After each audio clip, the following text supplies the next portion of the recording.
क्या है माँ, आज फिर ये गोभी की सब्जी बना दी। तुम जानती हो ना मुझे ये पसंद नहीं, इसकी बदबू मेरे सिर में चढ़ती है। मेरे लिए कुछ बढ़िया सा पनीर का बनाओ, आप जानती हो ना मुझे पनीर पसंद है। हाँ हाँ, जैसे तू किसी महल की राजकुमारी है ना जो तुझे पनीर पसंद है। वो तो तेरे बाबा जिस डेयरी में काम करते हैं वहाँ से कभी कभार बचा कुचा पनीर मिल जाता है, नहीं तो तुझे मिलने लगे ये पनीर। ब्याह कर जाएगी ना तब पता चलेगा तुझे। ऐसे ही समय बीता और बीतते समय के साथ गांव के एक छोटे कस्बे में नेहा की शादी हुई। नेहा मायके में नखरे करने वाली लड़की थी। जैसे तैसे उसके बाबा उसकी फरमाइश पूरी कर देते थे, लेकिन अब ससुराल में आकर उस गांव के देसी ठाट बाट में खुद को डालना था। उसकी शादी अनुज से हुई। अनुज के परिवार वालों को खाने पीने का बड़ा शौक था, खासकर गोभी के समोसे का। जब भी कोई मेहमान आता या घर में त्योहार होता, ससुराल में समोसे जरूर बनते। एक रोज, नेहा बहू जरा रसोई में आओ, आज समोसे बनाने हैं। अरे मैं तो समोसा बाहर होटल से ही खाती थी, ये घर पर कैसे बनाऊंगी। वो घबराते हुए रसोई में गई और धीरे से बोली, अब माँ जी मैंने कभी घर पर समोसे बनाए ही नहीं, तो मुझे नहीं पता ये कैसे बनते हैं। कोई बात नहीं, आज सीख जाओगी। हमारे घर की बहुएं जब तक गोभी का समोसा ना बनाए तब तक उन्हें पूरा घरवाली का दर्जा नहीं मिलता। तभी देवर वहाँ आता है और हंसते हुए बोला, हाँ भाभी, समोसे खाने के बिना हम आपको असली भाभी नहीं मानेंगे क्योंकि समोसे तो जैसे घर की जान है, और वो भी गोभी के समोसे। क्या कहा? गोभी के समोसे? आलू और पनीर के समोसे तो खाए थे शहर में, लेकिन ये गांव तो शहर से भी ज्यादा एडवांस निकले। बताओ भला यहाँ गोभी के भी बनने लगे। अब घर की सभी औरतें जैसे उसकी जेठानी, सास और नेहा तीनों समोसे बनाने में जुट गई। जेठानी ने गोभी कद्दूकस की, साथ ही अदरक लहसुन पीसा। माँ जी इसमें कितनी मिर्च डालें? बहुत ज्यादा डाल दो तभी तो मजा आएगा। तभी ससुर जी भी आ गए और हंसते हुए बोले, अरे रे, अगर बहुत मिर्ची डाली तो हम बूढ़ों का क्या होगा, पेट में आग लग जाएगी। सास ने तुरंत जवाब दिया, अरे आप तो बस बहाना ढूंढते हैं। 2 कटोरी दही खाते हैं फिर भी सब पच जाता है। नेहा बहू तू जल्दी से आटा गूंथ ले। हैं? मैं माँ जी? हाँ बहू, तू सीखेगी तभी तो आगे बना पाएगी, और वैसे भी ये तेरी पहली रसोई है तो तेरा हाथ तो लगना जरूरी है इसमें। चल अब आटा गूंथ। जी माँ जी। नेहा ने जैसे तैसे आटा गूंथा, फिर पहली बार समोसे बेलने की कोशिश की, पर समोसा तिकोना बनने की बजाय गोल गोल पराठे जैसा दिखने लगा। ये देख उसका देवर मजाक उड़ाने लगा, भाभी ये समोसा है या यूएफओ उड़न तश्तरी? माँ ऐसे समोसे खाएंगे ना सीधा आसमान में पहुँच जाएंगे। चुप रहिए देवर जी, यूँ किसी का मजाक उड़ाना ठीक बात नहीं। और जब आपकी दुल्हनिया आएगी ना तब देखेंगे वो कैसे बनाती है समोसे। इसलिए तो मैंने पहली माँ से बनाना सीख लिए थे, ताकि मेरी पत्नी को ना भी आए तो मैं सिखा दूं। उसकी बात सुनकर सभी खिलखिलाकर हंसने लगते। फिर सास ने समझाते हुए कहा, देखो बहू, ऐसे मोड़ना होता है और फिर ऐसे इसमें गोभी का मसाला भरना होता है। सास ने तुरंत एक सुंदर समोसा बनाकर दिखाया। नेहा ने बार बार कोशिश की, आखिरकार उसका समोसा ठीक ठाक आकार में बन गया। हे भगवान, ना जाने ये लोग कैसे ये गोभी के समोसे खाते हैं, मुझे तो इसकी स्मेल ही अजीब लग रही है। फिर धीरे धीरे समोसे तलकर तैयार हुए। रसोई में महक फैल गई। नेहा ने पहली बार समोसे ससुराल वालों के सामने परोसे। अब देखिए ये मैंने बनाया है, कैसा लगा? ससुर ने समोसा काटकर चखा और बोले, वाह बहू, मजा आ गया। अब तो तुम्हारा नाम समोसा रानी रख देना चाहिए। देवर ने मुंह बनाते हुए कहा, अरे नहीं, इतना मत बढ़ाइए, भाभी ने तो इसमें नमक थोड़ा कम डाल दिया है। सच? नमक कम है? नहीं नहीं, नमक ठीक है, ये तो बस चिढ़ाने के लिए बोल रहा है। भाभी अब तो रोज समोसे बनवाऊंगा, वो भी गोभी के। अरे बहू तू क्यों खड़ी है, तू भी साथ में बैठकर गोभी के समोसे खा। गोभी की सब्जी तो आज तक निगली नहीं गई और ये समोसे कैसे खाऊं? हे भगवान मेरी रक्षा करना। अब जैसे तैसे उसने एक समोसा अपने मुंह में डाला। क्या हुआ देवरानी जी, अच्छा नहीं लगा क्या? नहीं नहीं, अच्छा है, बढ़िया है। मैंने तो पहली बार गोभी के समोसे खाए हैं। वो क्या है ना, हमेशा आलू या पनीर के ही खाए हैं।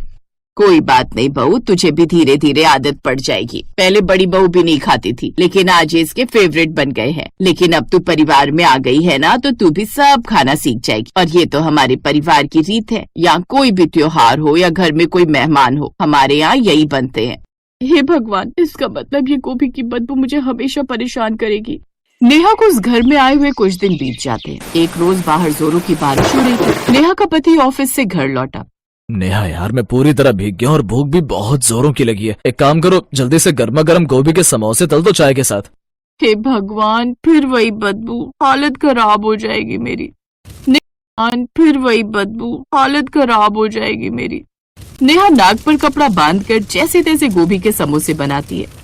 आग लगी इस गोभी को, खत्म होने का नाम ही नहीं ले रही। ये बुआ जी को भी क्या जरूरत थी हमारी शादी में इतनी सारी गोभी गांव से लाने की, खुद तो यहाँ पकड़ा कर चली गई। जब तक ये खत्म नहीं होंगे ये लोग गोभी के समोसे ही बनवाते रहेंगे। नेहा गोभी के समोसे बनाकर अपने पति को देती है। इतने में देवर भी वहाँ आ जाता है और वो भी समोसे खाने की डिमांड करता है। वो फिर से रसोई में जाकर जैसे तैसे नाक पर कपड़ा बांधकर समोसे तलती है। हद है, जब देखो तब गोभी के समोसे उठाकर बना कर दो। इस घर को सड़ा रखा है इन्होंने गोभी की बदबू से। ये मुफ्त की गोभी न जाने कब तक हमें खानी पड़ेगी। अब ऐसा क्या करूँ कि सांप भी मर जाए और लाठी भी ना टूटे। फिर एक रोज वो सब किसी काम से बाहर जाते हैं तो नेहा सब्जी सड़ाने वाली दवाई लेकर उसमें छिड़क देती है और एक साथ सारी गोभी खराब हो जाती है। अगले दिन नेहा बहू, कल तो संडे है, तो ऐसा करना, नाश्ते में गोभी के समोसे बना लेना। वो तो अब नहीं बन पाएंगे पापा जी। वो क्यों भला? क्योंकि सारी गोभी खराब हो गई। ये सुनकर वो सभी उदास हो जाते हैं, लेकिन नेहा खुश हो जाती है। थैंक गॉड, अब मैं बच गई। लेकिन फिर जब नेहा अगली सुबह रसोई में गई तो वहाँ ढेर सारी गोभी रखी देखती है। हे राम, ये कहाँ से आई? पापा जी लाए हैं सुबह 4 बजे उठकर मंडी से। अब तो जल्दी से इनके समोसे बनाने की तैयारी कर ले, तब तक मैं घर का बाकी का काम निपटा लेती हूँ। फिर से नागपुर शहर के बाजार में रोजाना सुबह मालती कढ़ी चावल समोसे का ठेला लगाती थी। मालती बहुत गरीब थी, घर में कमाने वाली वही थी। पति बीमार रहता था, 2 बच्चों की देखभाल और घर की सारी जिम्मेदारी मालती के ऊपर थी। नागपुर शहर में कढ़ी चावल समोसे के बाजार में और भी ठेले लगते थे, पर मालती के हाथ के कढ़ी चावल समोसे बहुत ही टेस्टी होते थे, जिस वजह से रोजाना मालती इतनी कमाई कर लेती थी जितने से उसके घर का गुजारा हो जाता था। एक दिन मालती ने जब अपना ठेला लगाया तो थोड़ी देर बाद दोपहर में लगभग 1 से 2 बजे के बीच उसके ठेले पर एक बूढ़े पति पत्नी आए। ऐसा लग रहा था मानो वो बाजार में काफी देर घूमकर और सामान खरीद कर आ रहे। दोनों बहुत हंसमुख लग रहे थे। बेटा जी, 2 बढ़िया सी प्लेट कढ़ी चावल समोसे की लगा दो। हमारी मैडम इतनी देर से बाजार में घूम घूम कर थक गई हैं। बिल्कुल अंकल जी, आंटी जी, आप यहाँ बैठो आराम से इस स्टूल पर। मैं अभी आप दोनों के लिए कढ़ी चावल समोसे की प्लेट लगा देती हूँ। कितना टाइम हो गया बेटा इस ठेले को लगाते हुए? पहले तो तुम्हें इस साइड कभी नहीं देखा। आंटी जी 6 महीने हुए ठेला लगाते हुए। पहले सब्जी बेचा करती थी पर उसमें इतनी कमाई नहीं थी। फिर सोचा कढ़ी चावल समोसे का ठेला लगा लूं, तो अभी पिछले 6 महीने से यही लगा रही हूँ। बहुत बढ़िया बना है, मजा आ गया। इतने स्वादिष्ट कढ़ी चावल समोसे तो पहली बार खा रहे हैं। हाँ, सचमुच बहुत स्वादिष्ट बनाए हैं बिटिया। सुनो जी, क्यों ना हम 50वीं सालगिरह पर जो आप और मैं अपने सभी दोस्तों को बुला रहे हैं, तो मालती के हाथ के बने हुए कढ़ी चावल समोसे कैसे रहेंगे? मालती को ही बोल देते हैं, जितनी प्लेटें चाहिए होंगी हम बनवा लेंगे। विचार तो अच्छा है मालती बेटा। हमारी 50वीं सालगिरह पर हमें वैसे भी कुछ न कुछ बनवाना ही था, तो क्यों ना तुम्हारे हाथों के कढ़ी चावल और समोसे ही बनवा लें। बहुत बढ़िया और स्वादिष्ट डिश है, हमारे दोस्तों को जरूर पसंद आएगी। अगले महीने की 12 तारीख हमारी शादी की सालगिरह होगी। हम तुम्हें 9 या 10 तारीख को बता देंगे। एक काम करो जी, थोड़े एडवांस दे जाओ, बनवाना तो है ही हमने। हाँ, ये ठीक रहेगा मालती बेटा। ये 5000 रुपए रख लो और ये हमारा मोबाइल नंबर है। वैसे तो हम तुम्हें खुद फोन कर लेंगे, पर एक बार फिर भी तुम हमें फोन करके याद दिला देना। ठीक है अंकल जी, मैं याद रखूंगी और मेरे काम में कोई कमी नहीं आएगी। बहुत बहुत धन्यवाद। बूढ़े पति पत्नी चले गए। उस दिन मालती बहुत खुश थी। घर जाकर उसने अपने पति को ये बात बताई। ये तो बहुत खुशी की बात है मालती। सचमुच वो सज्जन कितने अच्छे हैं जो तुम्हें इतना बड़ा ऑर्डर दे गए। पर अगर मैं ठीक होता तो इस काम में तुम्हारी मदद कर देता। तुम अकेले ही इतनी मेहनत करती रहती हो। कोई बात नहीं, अब देखना जब मेरे पास पैसे इकट्ठे हो जाएंगे ना, तब मैं तुम्हारा एक अच्छे से अस्पताल में इलाज करवाऊंगी। फिर तुम बिल्कुल ठीक हो जाओगे। फिर तो हम दोनों साथ मिलकर ये काम करेंगे। बस अभी मैं अंकल आंटी की 50वीं सालगिरह पर अच्छे से ये काम कर लूं। क्या पता उनके यहाँ आए मेहमानों को मेरा काम पसंद आ जाए और मुझे और ऑर्डर मिलने लगे। अगले महीने मालती अंकल आंटी के फोन का इंतजार करने लगी, पर उनकी सालगिरह से एक दिन पहले भी कोई फोन नहीं आया तो मालती परेशान हो गई। अंकल आंटी तो कह रहे थे कि कल उनकी शादी की 50वीं सालगिरह है, पर अभी तक उनका कोई फोन नहीं आया। उन्होंने तो मुझे एडवांस भी दे दिया था। अरे अंकल आंटी का तो फोन ही नहीं मिल रहा। कहीं मेरे फोन में रिचार्ज तो खत्म नहीं हो गया। अरे मदन, तेरे पास तो बढ़िया वाला फोन है ना, जरा एक काम कर, ये नंबर मिला दे। मालती के ठेले के पास ही मदन गोलगप्पे पाव भाजी का ठेला लगाता था। मालती ने उसे नंबर मिलाने के लिए कहा। मालती दीदी, व्हाट्सएप कॉलिंग मिल रहा है, लगता है अंकल आंटी विदेश में है। ये लो घंटी जा रही है, आप बात कर लो। हेलो, नमस्ते अंकल जी, मैं मालती बोल रही हूँ। आपका फोन नहीं आया और मैं अपने फोन से मिला रही थी तो मिल नहीं रहा था। ये साथ में मदन है ना, इसने अपने फोन से मिलाया। मालती, अच्छा हुआ तुमने हमें कॉल कर लिया। हम यहाँ पर बहुत परेशान हैं। मैं तुम्हें सब सच बताता हूँ। देखो मालती, हम अपने बेटा बहू के कहने पर उनके साथ विदेश आ गए थे। बहू हमें बहला फुसलाकर अपने साथ यहाँ ले तो आई, पर हम यहाँ खुश नहीं हैं। हम कहने पर उनके साथ विदेश आ गए थे। बहू हमें बहला फुसलाकर अपने साथ यहाँ ले तो आई, पर हम यहाँ खुश नहीं हैं। हमें बहू ने नौकर बनाकर रखा हुआ है। यहाँ विदेश में नौकर नहीं मिलते, इस वजह से हमें नौकरों की तरह काम करना पड़ता है। खुद मेरा बेटा और बहू काम पर चले जाते हैं, पीछे से सारे घर का काम मैं और तुम्हारी आंटी करते हैं। हमें यहाँ नहीं रहना। मैं अपने दोस्तों को कुछ नहीं कह सकता, उनसे क्या कहूंगा? उनके सामने मैं कुछ बोलना नहीं चाहता। मैं उन्हें सच नहीं बता सकता। मालती, हमारा एक काम कर दो, हमारे लिए कहीं से टिकट का इंतजाम कर दो। मैं वहां आकर तुम्हें पैसे दे दूंगा। यहाँ हमारे पास पैसे भी नहीं है। हमारे ऊपर बड़ी मेहरबानी होगी, हमारी मदद करो मालती। हमें अपने भारत लौटना है, अपने घर। मालती, और यहाँ नहीं रहा जा रहा। हमारी मदद करो मालती बिटिया, हमारी मदद करो। घबराओ नहीं आंटी, मैं कुछ करती हूँ। अंकल, मैं जल्दी टिकट का इंतजाम करती हूँ। फोन कट जाता है। मालती की आंखों में आंसू आ जाते हैं। वो बुजुर्ग दंपति की परेशानी को समझ रही थी। अब उसके पास एक ही रास्ता था कि वो किसी भी तरह उन्हें भारत लाने के लिए टिकट की व्यवस्था करे।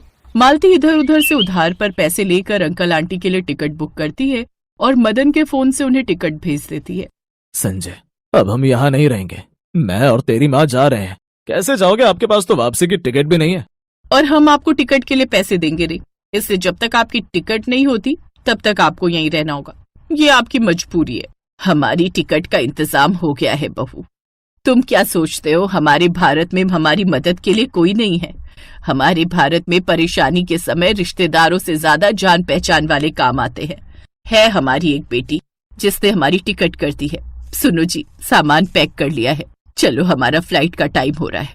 आज के बाद हमारा तुम दोनों से कोई मतलब नहीं। तुम दोनों ने हमारा बहुत दिल दुखा लिया। हम दोनों पति पत्नी के जितने भी दिन बचे हैं अपने देश में रहकर गुजारेंगे, लेकिन तुम्हारे पास कभी नहीं आएंगे। बुजुर्ग पति पत्नी अपने बेटा बहू से हमेशा के लिए रिश्ता तोड़ देते हैं और भारत लौट आते हैं। उनके बेटा बहू ने उनके साथ बहुत गलत व्यवहार किया था। शायद इसी वजह से उन्होंने उन्हें माफ नहीं किया।